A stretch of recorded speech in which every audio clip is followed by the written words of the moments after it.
Hi అండి, నమస్కారం. నేను మీ తాటికాయల ప్రవీణ్ కుమార్. ఈరోజు ఒక ముఖ్యమైన అంశంతో నేను మీ ముందుకు వస్తున్నాను. ఏంటిది అంశం అంటే, ఈ యొక్క తెలంగాణ రాష్ట్రంలో ఉన్నటువంటి ప్రజలందరి ప్రయోజనార్థమై దాదాపు కొన్ని దశాబ్దాలుగా ఈ ప్రజలను పరిపాలించిన ఆనాటి ప్రభుత్వం ఈ ప్రజల ప్రయోజనార్థమై తీసుకుని వచ్చినటువంటి భూ సంస్కరణ చట్టాలను మనం అధ్యయనం చేద్దాం. మన భారతదేశానికి స్వాతంత్రం వచ్చిన తర్వాత ప్రజల యొక్క ప్రధానమైన ఆదాయ వనరు ఏంటి అనే విషయాన్ని మనం ఆలోచించినట్లయితే భూమియే ఈ ప్రజల యొక్క ప్రధానమైన ఆదాయ వనరు. ఈ భూమి కోసం ముక్తి కోసం ఎన్నో విప్లవోద్యమాలు, ఎన్నో నక్సల్బరీ ఉద్యమాలు ఇవన్నీ కూడా భూమి కోసమే జరిగాయి. మన దేశంలో లేదా మన తెలంగాణ రాష్ట్రంలో నేటికి దాదాపు మెజారిటీ పీపుల్ 70 నుంచి 80% మంది ప్రజలు కేవలం వ్యవసాయం మీద ఆధారపడి జీవిస్తున్నవారే. ఈ భారతదేశ లేదా తెలంగాణ ఆర్థిక వ్యవస్థ మెరుగుపడాలంటే కేవలం వ్యవసాయం ద్వారానే మన దేశ ఆర్థిక వ్యవస్థ ఎంతగానో మెరుగుపడుతూ ఉన్నది. మన దేశ ఆర్థిక వ్యవస్థ మెరుగుదలలో వ్యవసాయాన్ని చాలా ప్రధానమైన పాత్ర. అయితే ఈరోజు మనం ఈ తెలంగాణ రాష్ట్రంలో ఉన్నటువంటి ప్రజల ప్రయోజనార్థమై ఆనాడు ఈ ప్రజలను పరిపాలించినటువంటి ప్రభుత్వాలు ఈ ప్రజల ప్రయోజనార్థమై తీసుకుని వచ్చిన కొన్ని చట్టాలను మనం అవగాహన చేసుకుందాం. మొట్టమొదటిగా మనం చూస్తే ల్యాండ్ సీలింగ్ యాక్ట్. ఈ యొక్క ల్యాండ్ సీలింగ్ యాక్ట్ ఇది 1973లో ఈ చట్టాన్ని ఆనాటి ప్రభుత్వం రూపొందించడం జరిగింది. ఇది ప్రాముఖ్యంగా భూ పంపిణీ, వ్యవసాయ నిర్మాణంలో ఎన్నో ఆర్థిక అసమానతలు ఉన్నవి. ప్రజలు 3 తరగతులుగా విభజించబడ్డారు.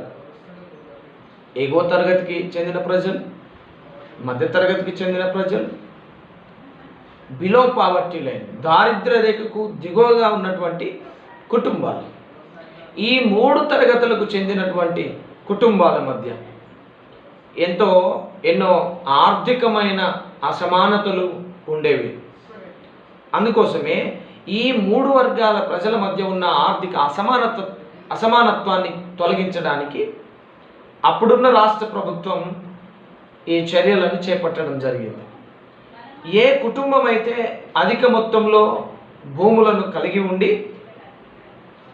ఉన్నారో వారికి ఈ ల్యాండ్ సీలింగ్ యాక్ట్ ద్వారా ప్రభుత్వం ఒక పరిమితి విధించడం జరిగింది.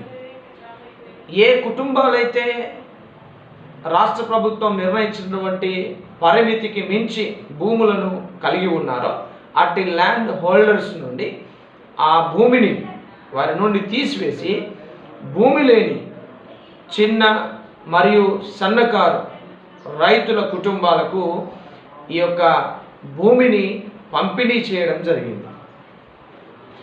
ఈ యొక్క భూ పంపిణీ ద్వారా, ఈ ల్యాండ్ సీలింగ్ యాక్ట్ ద్వారా ఈ 3 వర్గాల ప్రజల మధ్య ఉన్నటువంటి ఆర్థిక అసమానత్వాన్ని తొలగించి ఈ 3 వర్గాల ప్రజల మధ్య ఒక ఆర్థిక సమానత్వాన్ని ఆనాటి రాష్ట్ర ప్రభుత్వం సృష్టించడానికి ఈ యొక్క చట్టాన్ని తీసుకొని రావడం జరిగింది. నేటికి ఈ భారతదేశంలో దాదాపు 47% మంది ప్రజలు ఇప్పటికీ వ్యవసాయం మీదనే ఆధారపడి జీవిస్తున్నారు.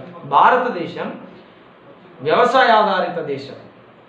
ఈ భారతదేశ ఆర్థిక వ్యవస్థలో లేదా తెలంగాణ ఆర్థిక వ్యవస్థలో కూడా వ్యవసాయందే చాలా కీలకమైన పాత్ర.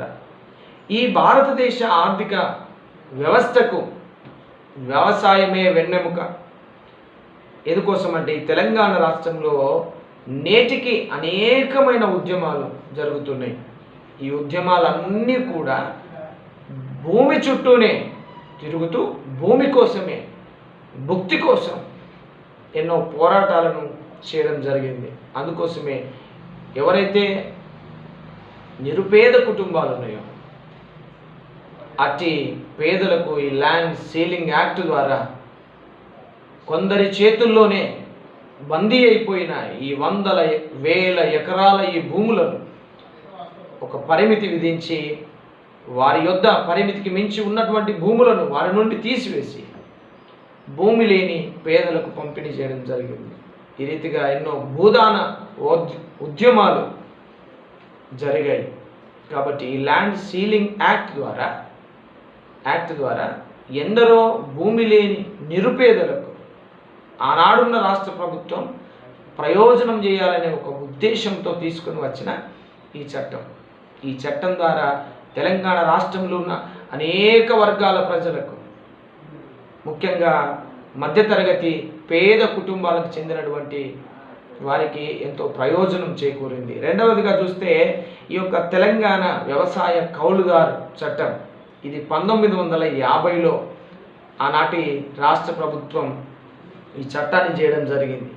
ఈ చట్టాన్ని చేయడానికి గల ప్రధానమైన ఉద్దేశం, ఎవరైతే కొందరు భూమి లేని నిరుపేదలు ల్యాండ్ హోల్డర్ల దగ్గర ఎక్కువ మొత్తంలో భూమి కలిగి ఉన్నప్పుడు కొంత భూమి కౌలుకు తీసుకొని ఆ భూమిని సాగు చేస్తూ ఉండేవారు. వారు ఆ యొక్క భూమిని సాగు చేస్తున్నప్పటికీ ఎటువంటి గుర్తింపు లేకుండా, అంటే కౌలుదారులు రైతుగా గుర్తింపు లేకపోవడం వలన ఒక రైతుగా పొందవలసిన అనేకమైన మేలులను, ప్రయోజనాలను వారు పొందలేకపోయారు. వారు ఒక రైతుగా గుర్తించబడాలంటే కౌలు కాగితమో లేక రెవెన్యూ రికార్డులో వారి పేరు నమోదైతే తప్ప వారికి ఒక రైతుకు దక్కాల్సిన ప్రయోజనాలు దక్కేవి కావు. అందుకోసమే నేటికి తెలంగాణ ఆవిర్భావం తర్వాత కూడా వ్యవసాయ కౌలుదారులు ఒక వితౌట్ అగ్రిమెంట్, ఎటువంటి వ్రాతపూర్వకమైన ఒప్పందాలు లేకుండానే నోటి మాట ద్వారానే ఈ యొక్క కౌలు ఒప్పందాలన్నీ కూడా జరిగిపోతున్నాయి. కౌలు రైతులు భూమిని సాగు చేసుకుంటున్నారు, కానీ వారికి ఒక రైతుకు దక్కాల్సిన అనేకమైన ప్రయోజనాలు దక్కట్లేదు. అవేంటంటే పంట రుణాలు కావచ్చు, పంటల బీమా కావచ్చు, ఇన్పుట్ సబ్సిడీలు కావచ్చు, పంట నష్ట పరిహారం కావచ్చు. ఇటువంటివి ఒక రైతుకు దక్కాల్సిన ఎటువంటి సహాయమైన ప్రయోజనాలైనా వీరికి అందేది కాదు. అందుకోసమే ఈ తెలంగాణ వ్యవసాయ కౌలుదారు చట్టాన్ని తీసుకొని రావడానికి గల ప్రధానమైన ఉద్దేశం, దున్నేటోనిదే భూమి అంటే సాగు చేసుకుంటున్న రైతులకు ఆ భూముల మీద ఈ యొక్క చట్టాన్ని తీసుకొని వచ్చి ఒక కట్ ఆఫ్ డేట్ పెట్టి మార్చి 1వ తారీఖు 1973 నాటికి ఎంతమంది అయితే భూమిని సాగు చేసుకుంటున్నారో, కౌలుదారులుగా రెవెన్యూ రికార్డులో నమోదై ఉన్నారో, వారికి 38E సర్టిఫికెట్ను ప్రభుత్వం జారీ చేసి వారు సాగు చేసుకుంటున్న భూముల మీద యాజమాన్య హక్కులను కల్పించడం జరిగింది. ఈ యొక్క తెలంగాణ వ్యవసాయ కౌలుదారు చట్టాన్ని తీసుకొని రావడం ద్వారా ఆనాడు భూములను సాగు చేసుకుంటున్న అనేక మంది రైతులకు ఒక గుర్తింపు ఏర్పడ్డది. ఈ యొక్క చట్టాన్ని తీసుకొని రావడం ద్వారా ఒక రైతుగా వారు గుర్తించబడ్డారు. ఒక రైతుకు దక్కాల్సిన అనేకమైన ప్రయోజనాలు ఆనాడు రైతులకు అందించడానికి, కౌలుదారులకు అందించడానికే ఆనాడున్న రాష్ట్ర ప్రభుత్వం ఈ చట్టాన్ని తీసుకుని వచ్చి అనేక మంది కౌలుదారులకు ప్రయోజనాన్ని చేకూర్చింది. మూడవదిగా చూస్తే Telangana assigned land prohibition of transfer act, ఈ చట్టం 1977లో అమల్లోకి ఈ చట్టం రావడం జరిగింది. తెలంగాణ రాష్ట్రంలోని ఎంతమంది అయితే ల్యాండ్లెస్ పూర్ పీపుల్ ఈ చట్టాన్ని తీసుకొని రావడానికి గల ప్రధానమైన ఉద్దేశం భూమి లేని నిరుపేదలకు ఈ యొక్క ప్రభుత్వ ఆధీనంలో ఉన్నటువంటి ప్రభుత్వ భూములను భూమి లేని నిరుపేదలకు ఆనాటి రాష్ట్ర ప్రభుత్వం కేటాయించడం జరిగింది. అయితే ఈ అసైన్డ్ భూములను గవర్నమెంట్ కేటాయించిన ఈ భూములను అమ్మడానికి కానీ కొనడానికి కానీ తనఖా పెట్టడానికి కానీ ఇతర ఏవి కూడా చేయకుండా ఆనాటి రాష్ట్ర ప్రభుత్వం నిషేధించడం జరిగింది. ఈ యొక్క చట్టంలో ఉన్నటువంటి ప్రధానమైన నిబంధన ఏంటంటే భూమి లేని పేద ప్రజలకు రాష్ట్ర ప్రభుత్వం భూములను కేటాయించడం జరిగింది. ఆ రోజు ఈ 3 తరగతుల ప్రజల మధ్య ఎగువ తరగతి ప్రజలు, మధ్యతరగతి ప్రజలు, దిగువ తరగతికి చెందినటువంటి ఈ ప్రజల మధ్య ఉన్న ఆర్థిక అసమానత్వాన్ని తొలగించే క్రమంలో ప్రజలను ఆర్థికంగా అందరినీ కూడా అట్టడుగు వర్గాలను పైకి తీసుకొని రావాలనే ఒక ప్రధానమైన ఉద్దేశంతో ప్రజల ప్రయోజనార్థమై ప్రజలకు మేలు చేసే ఉద్దేశంతో ముఖ్యంగా పేదవారికి మేలు చేసే ఉద్దేశంతో ఈ యొక్క Telangana assigned land prohibition of transfer యాక్ట్ను ఆనాటి రాష్ట్ర ప్రభుత్వం తీసుకొని రావడం జరిగింది.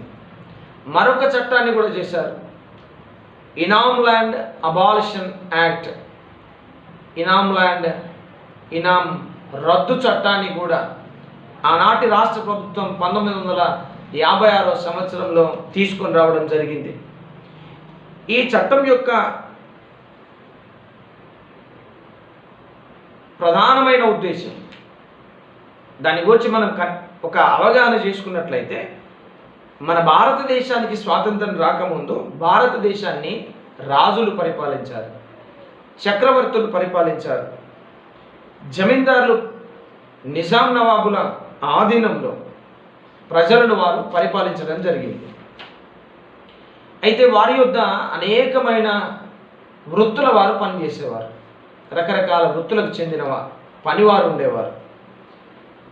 ఆ యొక్క రాజులకు, జమీందారులకు, నిజాం నవాబుల దగ్గర నమ్మకంగా ఎవరైతే పనిచేశారో వారికి వారి పనికి ప్రతిఫలంగా వారు భూములను సాగు చేసుకోమని దానం ఇవ్వడం జరిగింది. అంటే బహుమతిగా ఇచ్చినటువంటి భూములు, ఇనాం భూములు. ఎప్పుడైతే భారతదేశానికి స్వాతంత్రం వచ్చిందో, ఎప్పుడైతే సంస్థానాలు, జామీన్లు ఇవన్నీ కూడా రద్దు కావడం జరిగిందో 1956లో ఆనాటి ప్రభుత్వం ఇనాం రద్దు చట్టాన్ని అమల్లోకి తీసుకొచ్చింది. అప్పటికే ఇనాం భూములుగా నమోదై ఉన్నాయి. ఎవరైతే ఇనాం భూములను సాగు చేసుకుంటున్నారో వారిని గుర్తించి వారి పేర్లతో ఫామ్ 8 క్రింద రెవెన్యూ రికార్డులలో ఒకవేళ వారి పేరు నమోదై ఉన్నట్లయితే వారికి పట్టాలను మంజూరు చేయడం జరిగింది, యాజమాన్య హక్కులను ఇవ్వడం జరిగింది. ఈ యొక్క ఇనాం భూమి ఎవరి స్వాధీనంలో ఉందో నవంబర్ 1, 1973 నాటికి ఎవరి స్వాధీనంలోనైతే ఈ ఇనాం భూమి ఉందో వారికి ఓఆర్సి ఆక్యుపెన్సీ రెసిడెన్స్ సర్టిఫికేట్ జారీ చేయడం ద్వారా వారికి యాజమాన్య హక్కులను కల్పించడం జరిగింది. నేటికి పేద, దళిత, పీడిత వర్గాల యొద్ద ఈ ఇనాం భూములు కొన్ని వందల వేల ఎకరాలు వారి స్వాధీనంలో ఉన్నాయి. ఈరోజు ఆ భూములను సాగు చేసుకుంటున్నారంటే ఆనాటి రాష్ట్ర ప్రభుత్వం ఈ పేద, బలహీన వర్గాలను ఆర్థికంగా బలోపేతం చేసే క్రమంలో ఈ యొక్క ఇనాం అబాలిషన్ యాక్ట్ను తీసుకొని వచ్చి యాజమాన్య హక్కులను కల్పించడం ద్వారా ఆర్థిక అసమానతలను తొలగించే ఒక ప్రయత్నం ఆనాడున్న రాష్ట్ర ప్రభుత్వం చేపట్టడం జరిగింది. మరొక చట్టాన్ని మనం చూసినట్లయితే తెలంగాణ అటవీ హక్కుల చట్టం. ఈ తెలంగాణ అటవీ హక్కుల చట్టం 2006లో అమల్లోకి రావడం జరిగింది. ఈ యొక్క తెలంగాణ అటవీ హక్కుల చట్టం ఎందుకు వచ్చింది? అనే విషయాలను మనం ఒకసారి పరిశీలన చేసినట్లయితే, అటవీ భూములు ఈ యొక్క స్వాతంత్రం, భారతదేశానికి స్వాతంత్రం రాకమునుపు లేదా భారతదేశానికి స్వాతంత్రం వచ్చిన తర్వాత అడవుల్లో ఉన్నటువంటి చెట్లను రక్షించడానికి, అడవుల్లో ఉన్నటువంటి జీవరాశులను, జంతువులను, వన్యప్రాణులను రక్షించడానికి బోలెడన్ని చట్టాలు వచ్చాయి. కానీ ఎవరైతే అడవుల్లో నివసిస్తున్నారో, ఎవరైతే అటవీ భూముల మీద ఆధారపడి బ్రతుకుతున్నారో, వారి హక్కులకు వారికి ఎప్పుడు కూడా చట్టబద్ధమైన హక్కులను వారు కలిగి ఉండలేకపోయారు. నేటికి కొన్ని లక్షల మంది గిరిజన కుటుంబాలు అడవుల మీద ఆధారపడి జీవిస్తున్నారు. అడవి భూములను సాగు చేసుకుంటున్నారు. అటవీ యొక్క ఉత్పత్తుల మీద ఆధారపడి జీవిస్తున్న ప్రజలు ఉన్నారు, కొన్ని లక్షల మంది. కానీ వీరెవరికి కూడా చట్టబద్ధమైన ఎలాంటి హక్కులు కూడా లేవు. కానీ ఇక్కడ మనం చూసినట్లయితే దేశంలోనే మొట్టమొదటిసారిగా అటవీ భూములను ఎవరైతే సాగు చేసుకుంటున్నారో, ఎవరైతే అడవుల మీద ఆధారపడి జీవిస్తున్నారో, వారికి ఆనాడున్న రాష్ట్ర ప్రభుత్వం 2006లో వారికి హక్కులను కల్పించే క్రమంలో ఈ అటవీ హక్కుల చట్టాన్ని వారు తీసుకొని రావడం జరిగింది. తద్వారా అడవుల మీద ఆధారపడి బ్రతుకుతున్న అనేక మంది గిరిజనులకు, అటవీ జాతులకు దశాబ్దాలుగా వారికి ఎంతో చారిత్రాత్మకమైన అన్యాయం జరిగింది. వారు ఎంతగానో అడవుల్లో జీవిస్తున్నప్పటికీ, అటవీ యొక్క భూములను సాగు చేసుకుంటున్నప్పటికీ వారికి ఎలాంటి చట్టబద్ధమైన హక్కులు లేక, ఆ భూముల మీద, వారు సాగు చేసుకుంటున్న భూముల మీద వారికి యాజమాన్య హక్కులు లేక ఎన్నో నానా ఇబ్బందులు పడ్డారు. అటువంటి ప్రజల ప్రయోజనార్థమై ఆనాడున్న రాష్ట్ర ప్రభుత్వం అటవీ హక్కుల చట్టాన్ని తీసుకొని వచ్చి అడవుల్లో నివసిస్తున్న కొన్ని లక్షలాది మంది గిరిజనులకు మేలు చేసే, ప్రయోజనం చేసే క్రమంలో ఈ తెలంగాణ అటవీ హక్కుల చట్టాన్ని తీసుకొని రావడం జరిగింది. ఇప్పటిదాకా మనం చర్చించినటువంటి ఈ 5 చట్టాలను మనం గుర్తు చేసుకున్నట్లయితే, ఈ 5 చట్టాలు కూడా అన్ని వర్గాల ప్రజలను ఆర్థికంగా బలోపేతం చేయడానికి, ఆ భూముల మీద ప్రజలకు హక్కులను కల్పించి వారి హక్కులను కాపాడడానికి ఆనాటి ప్రభుత్వాలు కొన్ని దశాబ్దాలుగా ఈ తెలంగాణ రాష్ట్రాన్ని, ఉమ్మడి ఆంధ్రప్రదేశ్ను పరిపాలించినటువంటి ప్రభుత్వాలు ఎక్కువగా ప్రజల ప్రయోజనార్థమై ఈ యొక్క చట్టాలను రూపొందించి అన్ని వర్గాల ప్రజలను ఆర్థికంగా బలోపేతం చేసి, రకరకాల వర్గాల మధ్య ఉన్న ఆర్థిక అసమానత్వాన్ని తొలగించి ఆర్థిక సమానత్వాన్ని సృష్టించే క్రమంలో ఈ చట్టాలు చేయడం ద్వారా ప్రజలకు ఎంతో మేలు జరిగింది.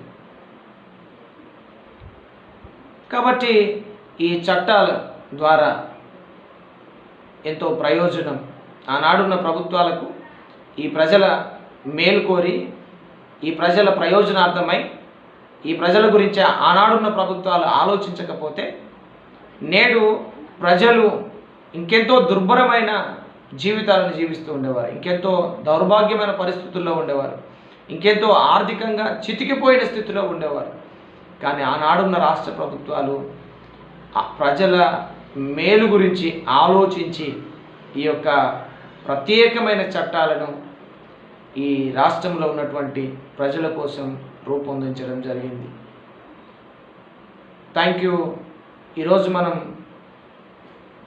అధ్యయనం చేసినటువంటి ఈ 5 చట్టాల ద్వారా ఈ రాష్ట్రంలో ఉన్న ప్రజలందరికీ కూడా గొప్ప మేలు, ప్రయోజనం కలిగింది అనే విషయాన్ని మరొకసారి మీకు జ్ఞాపకం చేస్తూ ఉన్నాను. Thank you. మీ అందరికీ మరొక అంశం ద్వారా మీ ముందుకు వస్తాను. Thank you.